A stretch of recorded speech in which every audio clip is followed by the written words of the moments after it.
Yo, Yuki here. The Rebelling Rose, Messenger Effects, the one born to be berserk, the one chained to oblivion, returning yet again with another excellent video. Man, after that great top 10 anime list, I had to go ahead and put out my top 10 greatest seinen manga of all time. I mean, there's so many great seinen manga out there, and I wanted to share my own list. So if you don't agree with this list, or you're asking me, oh, what about this manga, man, or what about that manga, and this one and that one and the next thing, I'm like, I don't care, man. This is my list, not your list. So if you're not here for my stuff, then you shouldn't be here in the first place. But anyways, without further ado, let's waste no time, man. Let's get straight into it. First manga on the list, we have Berserk. What hasn't been said about this series already? It's established itself as a legendary manga already. I mean, there is literally no other story like it. And it's just incredible. I have the singles for this series, not those garbage ass deluxe editions, those fat ass bricks. And I just couldn't imagine actually owning one of those garbage volumes. But anyways, yeah, Berserk is just an incredible story, man. Uh, and yeah, I mean the art style is just unmatched. The characters are great in here, and even some of the worst characters are still interesting. It's crazy how that works. Like every side character still has relevance, somewhat in here. It's crazy how that works. But anyways, moving on. Next up, we have The Climber, another great manga, man. This just recently got a physical print, and yeah, it's just incredible that it got that. But yeah, this is still the greatest sports manga of all time. I mean, it puts so many sports manga to shame, makes them look so lame. Like I couldn't imagine, not picking up The Climber. I mean, it's crazy shit. It's one lone man's journey, with his passion. He goes through so much crazy shit in his life, but all he wants to do is to climb that mountain, to reach further heights, to reach greater heights than previously established. And that's what you get with The Climber. Incredible, man. It's still the greatest sports manga of all time, hands down, no debate. Next up on the list, we have Origin. This was kind of a shocker to me because even though I love Bocchi's art style, his manga is kind of a hit or miss for me. The Martial King was interesting. Dr. Stone had some potential, but it wasn't all that great. But Origin was quite a surprise. I didn't even expect it to be that good. I'm like, okay, let me pick it up. Let me try reading a few of these volumes. And I was pleasantly surprised. I'm like, holy shit, it's actually good. You know, this definitely is a homage to some older, robot manga, for sure. You have this robot that's trying to uh, figure out the purpose of his life. He's on a mission from his last dying words of his creator, and he's also dealing with a bunch of his robot brethren, and trying to protect uh, Korea from them. It's a very, very cool, interesting manga. It's very action packed too. So if you're looking for action, it's definitely got you. And Bochi's, you know, unconventional art style just works so well in this series, man. I mean, my goodness, incredible manga right here. Next up on the list, we have Succubus and Hitman, one of the greatest ecchi series of all time. And I love ecchi. I have ecchi in my collection. I have High School of the Dead, Chain Soldier. I mean, holy fuck, I'm an ecchi kind of guy. But Succubus and Hitman is probably one of the best to do it. I'm like, holy shit, this is how you do it. Uh, you have a more, I wouldn't say realistic, but a more grounded kind of battle system in this story, which is great. Because usually with these ecchi series, they kind of go all over the place or they're not as consistent. Same with like Rosario plus Vampire, I like that series too, but there are some times where it's like, okay, it's kind of getting a little off balance. But Succubus and Hitman managed to just balance itself out. I mean, the fan service in here is incredible. The characters are actually good in here. They make contract with demons and angels and all sorts of stuff. They also have martial arts mixed into here as well. There's a lot of research done with that to make it work in the story. And yeah, it's pretty much a revenge story where the character actually gets his revenge. I'm like, holy shit! Like, Shoma is actually getting his revenge. He ain't playing these games. But yeah, definitely a great story. Worth picking up for sure.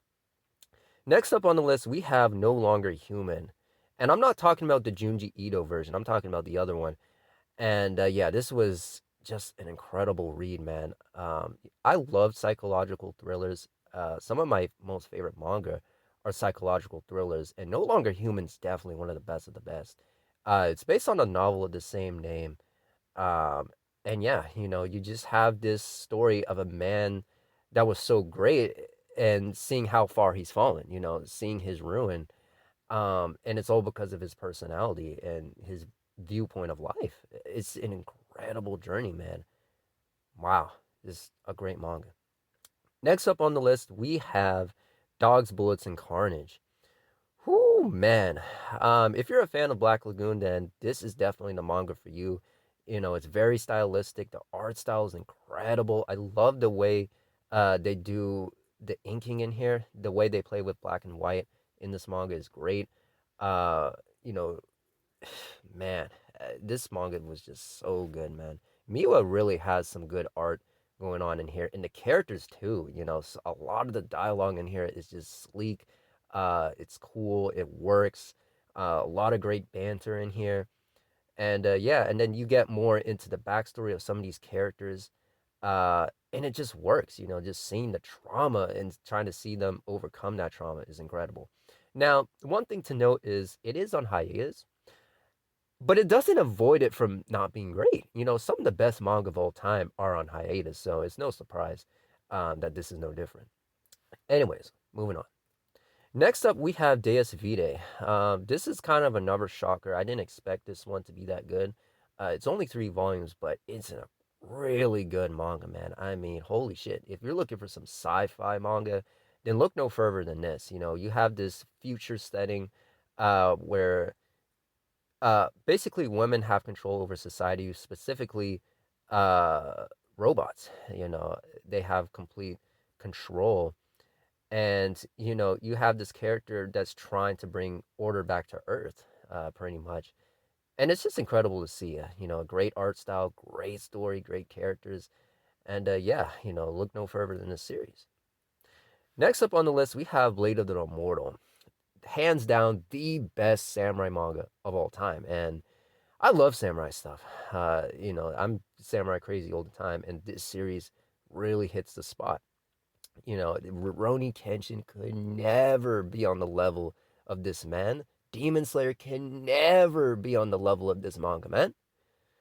But yeah, I mean, it's pretty much the greatest, and the reason for that is you have Manji, right?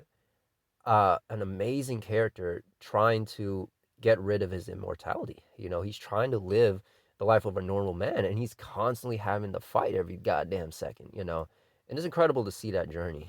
Again, another manga where you have an immortal character, but it actually works. You have times where people are fucking experimenting on him, doing crazy shit. It's like, oh my goodness, man. I mean, it's crazy. But yeah, just an incredible story. Tons of other great characters in here as well. Um, yeah, just great manga. Next up on the list, we have Basilisk. This is a very interesting series. If you're into Ninja Scroll or anything that has to do with ninjas that's not Naruto, not that trash, then look no further than this series right here. I mean, we have a clash of the clans right here going on. You have these ninja clans going at war, and a lot of these ninjas have all these obscure abilities and what have you. And it's very cool to see a very sharp art style, so reminiscent of Ninja Scroll. So if you're into Ninja Scroll, you're gonna love this manga right here. Next up on the list, we have All You Need Is Kill, done by the same creator that did the art style for Moralgrad, Platinum Man, Death Note, Hikaru no Go, so on and so forth. And this is one of those times where I actually enjoyed the manga because the writing was actually good. This ain't no Death Note. But yeah, this is based off a novel of the same name. And yeah, you have this soldier at war that's constantly repeating his deaths, and he's trying to get out of that loop. He's trying to get out of that cycle, and he meets another soldier that's going through the same thing. In fact, it's his commander that's going through that. This one's only 2 volumes. It's pretty short. But it works. It's an incredible manga. Art style is great. The story is very intriguing. And yeah, definitely a great manga right here. But with that being said, those are my top 10 greatest seinen manga of all time, man. This is what real manga looks like. This is the power of seinen manga. I mean, great stories, great characters, great art. Nothing but quality can be found here. This is not your typical shonen. And not to say that there's no good shonen, there is, but not your mainstream garbage. But yeah, with that being said, Yuki here, the Rebelling Rose, and until next time, I'll see you.